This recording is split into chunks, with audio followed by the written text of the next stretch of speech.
Hello everyone, this is a video where I'm going to talk about the lessons and the realizations that I had in the year 2023. This is like a summary and recap of everything that I have observed, learned, experienced throughout the year, and this proves to be one of the best years of my life because this year taught me so much. I don't know if you all know, but I learn astrology a lot. I am not a believer, I can say, but I like to question things. Like, I study it and I see if it's resonating with my life or not. It's just like another curiosity that I have. And people are saying that I'm an Aquarius moon, and Aquarius people are going through Sadesati. There is Saturn's influence on us, and things are going to be hard.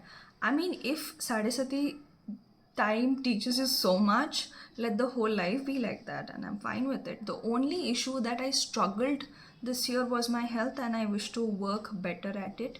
But in terms of learning and lessons and my sense of direction in life, especially about my career, was immensely gratifying. It was immensely satisfying, and the kind of people that I reach out to, all of that was so beautiful. It was like an intention that I set in the beginning of the year, and I saw it getting fulfilled.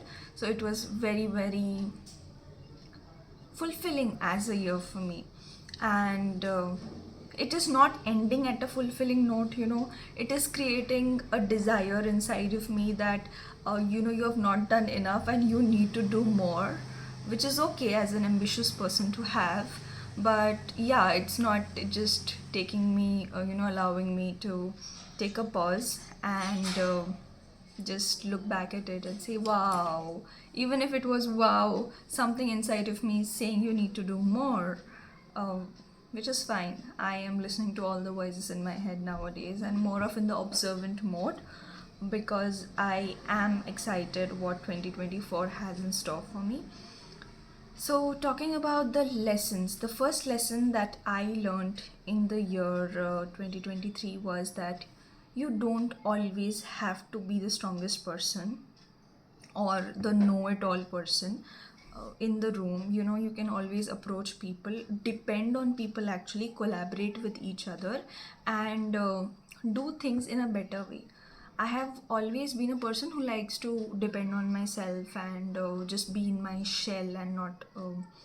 I am very out there in terms of talking. So, if I was to define myself, I would have said that I am not actually an extrovert. I am an introvert who has learned to function in the world of extroverts. Like, if you meet me in person, we will have like really interesting conversations, a lot to talk about, but you will not to get to know the emotional part of me so much. Like, people have to spend a lot of time with me, and it takes time for me to build a deep meaningful connection with somebody. And I do one-on-ones also really good when it comes to coaching, and I do many to ones also good. But 2023 was a year where I preferred doing a lot of one-on-one sessions, and I did too when it came to life coaching. So the lesson was that it's okay if you are not always strong. And I somehow came to acceptance with this fact. And this year I had a life coach for myself, which I whom I went to for sessions, and I had a mentor for myself who taught me brain design and some other new tools that can help me in life coaching. So I learned a lot that way. At the end of the year, I also enrolled in one more program that was from yoga psychology. It was that particular program. And the second lesson that I learned that when things are meant to happen, they happen. Certain things, like, which are not in our control, they suddenly happen, but they happen in such a beautiful way. Like, the natural unfolding of things is actually beautiful. And being a control freak before, I used to think that everything should happen according to my plan, and I was not so much flexible with my plans. And in 2023 I got two such opportunities where it was not very planned from my side, but it happened so nicely, it unfolded so nicely that it I will cherish those memories for life. For example, my trip to Isha Yoga Center was the biggest highlight of 2023, and then the trip to Tirupati with my family. But the one that I went to yoga center was like a big checkbox in my bucket list, and very suddenly that happened, and I was very, very happy about it. So that was the second lesson, that sometimes it's okay to, pause for a moment, let yourself feel what you're feeling, and let things naturally unfold. And a lot of healing happens in that process as well. You don't need to always have plans. Third lesson that I learned was execution is more important than planning. We give so much importance to planning, and then we have these productivity apps and all of those things, and writing in your diaries. All of those things happen, but the first thing that I got really right in this year was that I am going to work towards being a good life coach. That was the starting point. And 2022 starting point was, I want to do something for people, and work in a field that is related to people. I don't know what is it, I'm figuring that out. And then I did soft skills training, and then I did life coaching, and now life coaching was like something that I freezed. And in life coaching, I started exploring more, like what will be the tools, how will I be conducting sessions. I conducted sessions, I had lots of clients in 2023. So that was something. So that all happened because of execution. Even though imperfect, I would just execute. As I increased the speed of my execution, I started seeing better results in my life coaching practice as well. And this was something also that my mentor told me, that in terms of confidence you're great, in terms of self image you're great, but when it comes to speed of execution, maybe sometimes you're thinking too much. You don't need to.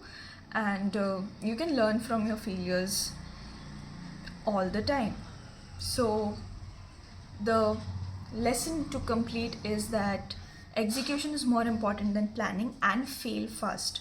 So when you try certain things and fail fast, you have many things that you have learned, and then you can progress further based on the track that you have developed for yourself. So that is the lesson. The next is that the most limited time that you have in this the most limited thing that you have in this world is time. And this I realized when I was at the yoga center, and we were silent, we were not speaking to anybody, we were just in silence, something that's called as Maun. And when I was sitting in Maun, I just had this insight that the most limited thing that you have is time. And when I came back from the yoga center, I naturally saw myself having better boundaries, healthier boundaries, even telling certain people that I don't wish to talk to you, or I don't wish to pick up certain phone calls, because I know that even they have been my friends before, what they're going to just do is a little bit of time waste for me. And if it was an emotional issue or somebody needed my help, I'm always there. I mean, I'm helping strangers, why will I not help my own friends? But um, first boundaries was like cutting people off. This time boundaries was not cutting people off, it was valuing my own time and using that time effectively. So that had completely shifted for me. And then also cherishing my friendships that I had from school and college. um, I really got some great friends when I went to Pune. I stayed in my PG. My roommate, one of my roommate was CA, and she taught me a lot about finance. I mean, the least knowledge that I had about any subject was about finance, and she taught me a lot through our normal conversation. So I made very good friends. But once we are in a certain age, I feel that after 25 or something, like right now I'm 24, but almost around that age, we might talk to 50 people, but there might be only one or two that we become friends with. And even those one or two cannot be like our school and college friends. School and college friends are the people whom we know for so long period of time, and we build deep meaningful connection. So I realize this thing, that the society's label of friendships or relationships is very different from what a human being really needs. What a human being really needs is deep, meaningful connections, connections that have some meaning, connections that are not just about transactions, which are not just about give and take, but connections where you really understand the other person and you really care for the other person. Those other connections that really, really matter. And the next thing that I learned is that no matter what amount of money you're earning, whether it is less or whether it is more, you are always capable of helping some or the other person. It can be in monetary ways or it can be in the skill level. You are always capable of helping somebody do that. It's immensely satisfying. And the last lesson of 2023 is what matters at the end of the day is the existential questions that I have. Um, everything that I do is peripheral. What lies at the center of my life is growth, learning, and it is more of on the spiritual side about exploring myself, uh, really questioning and exploring myself, or feeling and exploring myself at all the levels possible. So that is at the center of my life, and that is something that matters. And I developed a beautiful relationship with the creation, the nature, the world, the universe, God, whatever you wish to say. I felt that at a very deep level, and I realized the value of life. Life, how precious it is to be having the mind, the body, and the system of being a human. And I wish to invest this in the best possible way, doing the things that really matter to me and doing the things that will create some amount of effectiveness, some amount of betterness in somebody else's life too. So that's what matters at the end of the day. That's what I thought. And I think things seem to be very, very complicated, but when you start questioning and when you start giving yourself honest answers, when you stop living in denial, your life shifts beautifully, even if it is difficult and even if people are not able to understand. This was also a lesson. Sometimes people don't understand why you do what you do, and you have to let them misunderstand you because you are understanding what you're doing, right? At the end of the day, you are responsible and answerable to yourself first. Always, you are answerable to yourself first.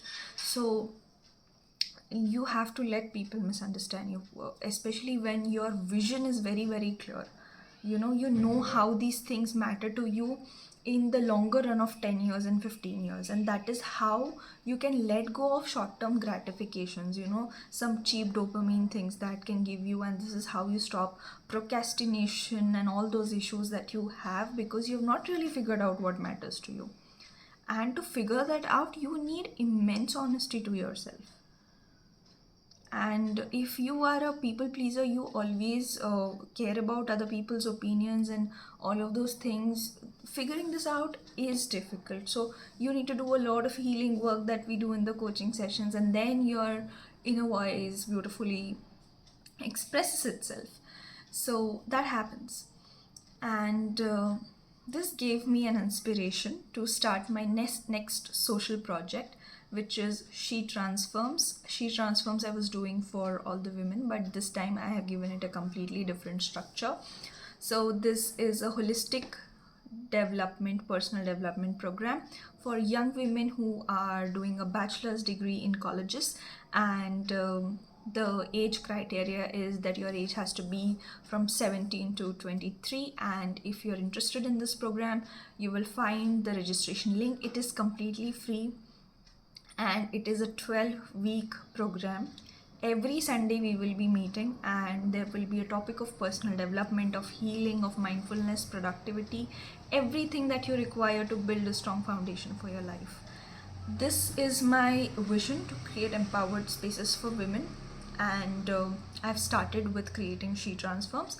Last time She Transforms was a program which happened on a monthly basis, and this year I wish to shift it into a completely transformative personal development program. And if you know any women, any girl that can benefit from this, definitely share the video or at least share the link with them. And thank you so much for staying till the end, and thanks for supporting my channel a lot. This, all of it, is a part of the vision that I have and what I'm going to do in the next 10 years. And thanks a lot for being a part of this vision and appreciating, acknowledging with your beautiful likes and comments. Thanks a lot.